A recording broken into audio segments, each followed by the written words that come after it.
All right, everyone. I have an interesting little vehicle here. This is a 2001 all-wheel drive Subaru Forester 5-speed manual transmission. Let me start her up for you. I am going to be declaring this, though, a mechanic special based solely on one thing and one thing only, and that it is going to need at some time in the near future a clutch. As you can see, it only has 168,039 miles, which these Subarus typically can go 250, no issues. There's no check engine lights on, no warning lights. Like I said, the only reason at all is because of the, like I said, it's going to need a, what do you call it, the clutch. But I gotta tell you, other than that, this thing runs great. My nephew actually drove this thing all winter long while I was waiting to get a title. It was a long story short. The car came from California, so it took a long time to get a title, but we finally did. All right, it's got a nice level of equipment. Let me do the windows for you guys. There's right rear. Oh, it's all-wheel drive, works great in this thing too. These things are a tank in the snow. We found that out this year, that's for sure.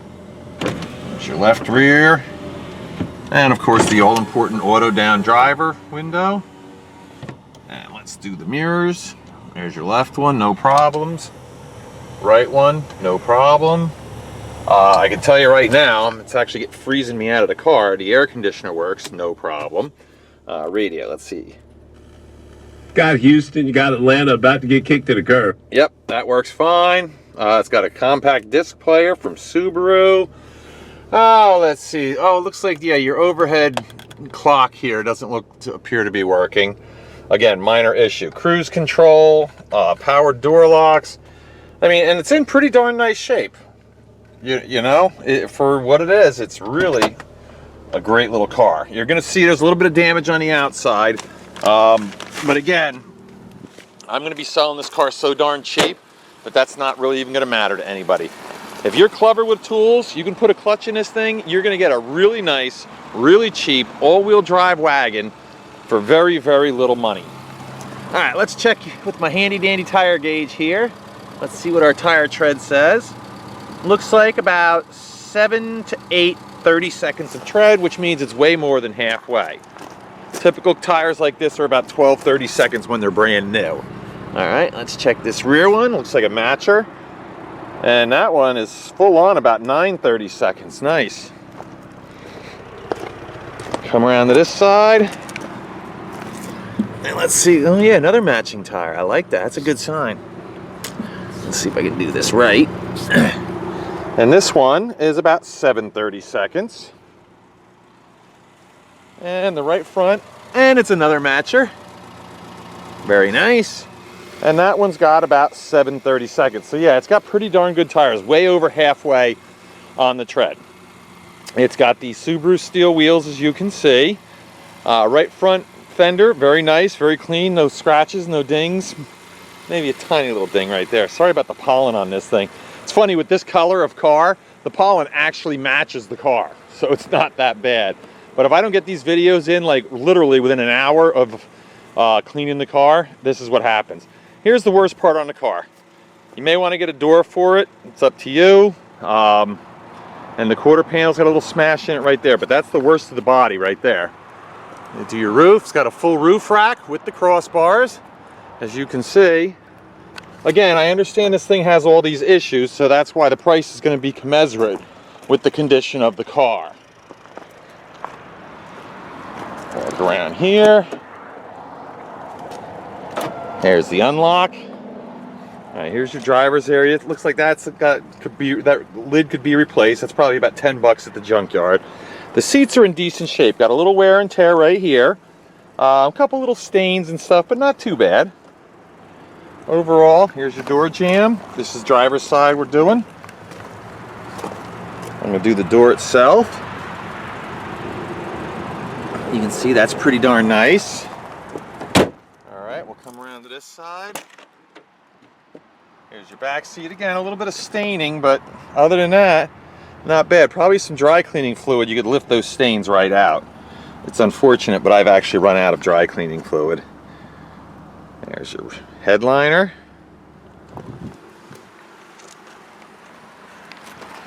do the door itself. Surprisingly, there's no corrosion on this car that I've been able to discover so far. Rear quarter panel's pretty nice, coming around to the back. Rear bumper. Oh look, it's even got a little Class 2 hitch down there. Look at that. Now take a look-see underneath the car, see what you think. Here we go.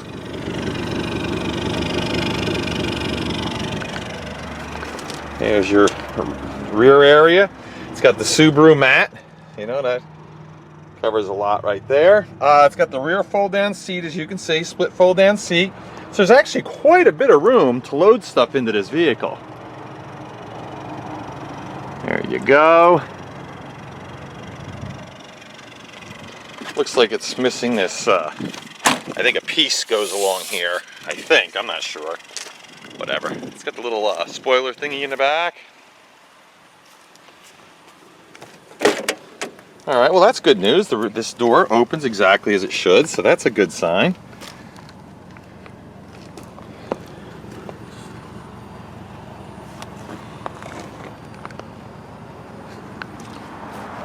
Here's your door, and of course I'd expect a little tiny bit of rust there because the door's smashed in.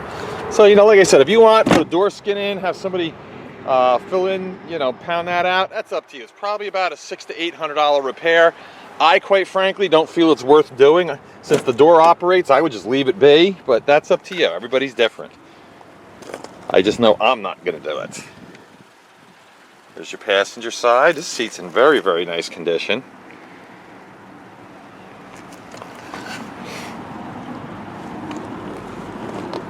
That's your right front door jamb. And the door frame itself. And again, like I said, except for where that little bit of damage is back there, there is like no corrosion, rust, etc. whatsoever on this car. Alright, coming around to the front, it's got that, oh look, it's got the little push bar there, which is kind of cool, especially around here for hitting deer. It's got the factory fog lights, as you can see, nice intact. It even has the grills for the fog lights, which that's very unusual. Usually by now I always lose them or they're gone. And here's your look underneath here. And of course, here is the here is the engine. This is a boxer engine, this is called. All right, let's take a look at that. The 2.5 liter, 4-cylinder. Now, one thing about Subarus you got to be aware of is where the heads connect. A lot of these are susceptible to head gaskets. This one is fine. There's no leakage. We've driven this enough. It doesn't overheat. There's absolutely no engine issues with this vehicle whatsoever. Looks like there's even a new belt put on there. Let me rev it up for you.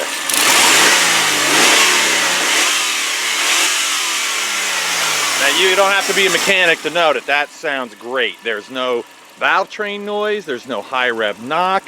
I mean, this part of the car is just awesome. Probably what I'm going to sell this car for, the motor's worth that. All right, let's close her up. There we go. A couple of minor stone chips on the hood, but other than that, it looks pretty fine. This is not bad. And here's your left front fender, just so you can see that. It looks like the this is coming away a little bit. All right, well, even though I've already announced that it does need a clutch, I am going to take it for a ride and show you guys that you can drive the vehicle. I just wouldn't recommend going too far with it. You know, a couple hundred miles, maybe, whatever. It's up to you. You know, you take your chances. But it is going to need to be fixed pretty soon. Anyway, let's take it for a ride and see what we see. Okay, now just so everybody understands, I want to point something out. A clutch on a car is considered a maintenance item, like changing the oil, fixing the brakes, exhaust. That's what a clutch is considered. Even new car warranties don't cover a clutch because it is a wear and tear item. So I don't want you stressing out thinking that there's something major wrong with the car. Why would the clutch be gone? Hey, it just happens. I would guess the way this car is, it's probably the original clutch. But anyway, I always felt it necessary to mention that. Okay, what I'm going to do is the car's had a chance to warm up sitting idle. So now I'm going to start it while it's warm. And as you can see, absolutely no issues. And the lights are all out. Now this is always fun, me trying to videotape and shift and drive at the same time. Probably not the safest thing to do. I usually put a tripod in, or I used to, but my tripod broke and I haven't gotten around to getting a new one. So I'm doing it the old-fashioned way. So we're gonna have fun doing this.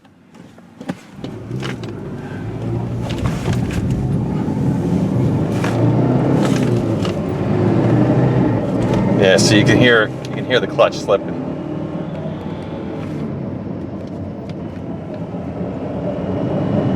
Wow, if you just saw what I saw, some dude riding a motorcycle with this huge thing on the back.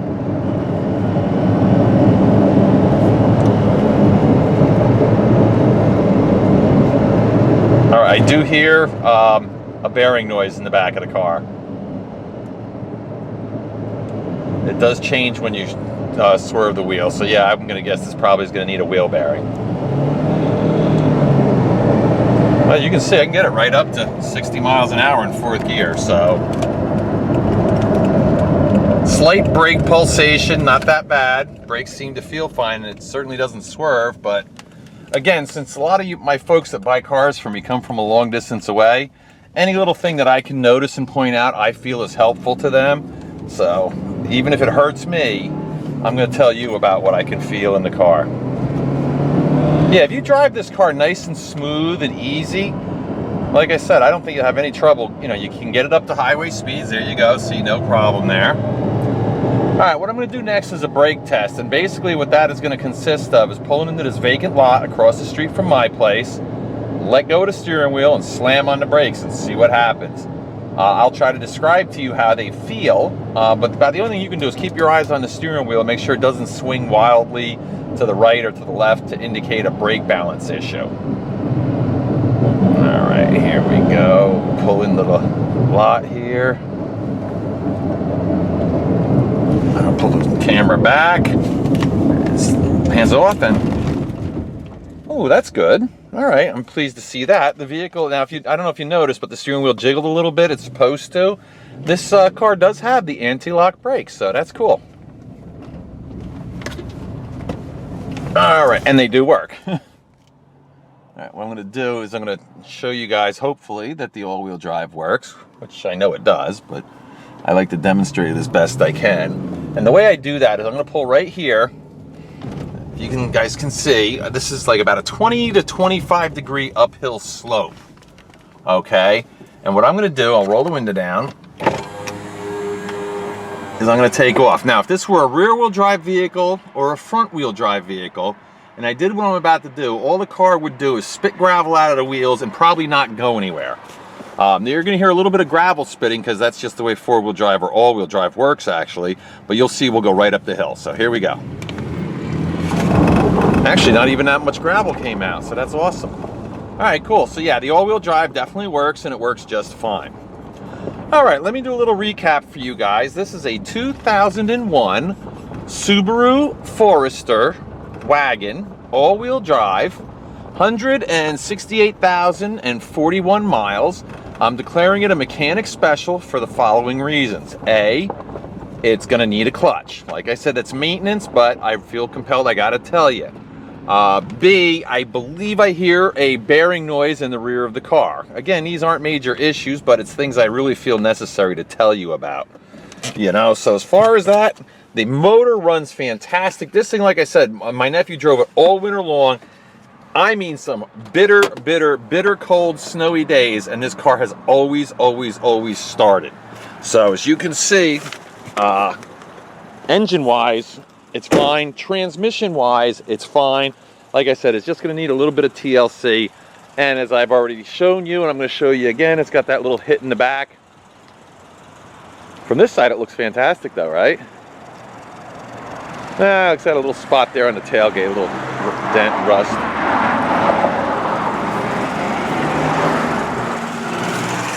So this is one of those vehicles that if you're a little handy and you can, either you know somebody that's handy with tools, or you're handy with tools, or you just want a nice cheap Subaru all-wheel drive that you don't mind putting a few dollars in to make it really nice, I have a feeling this thing's gonna go for a really, really long time.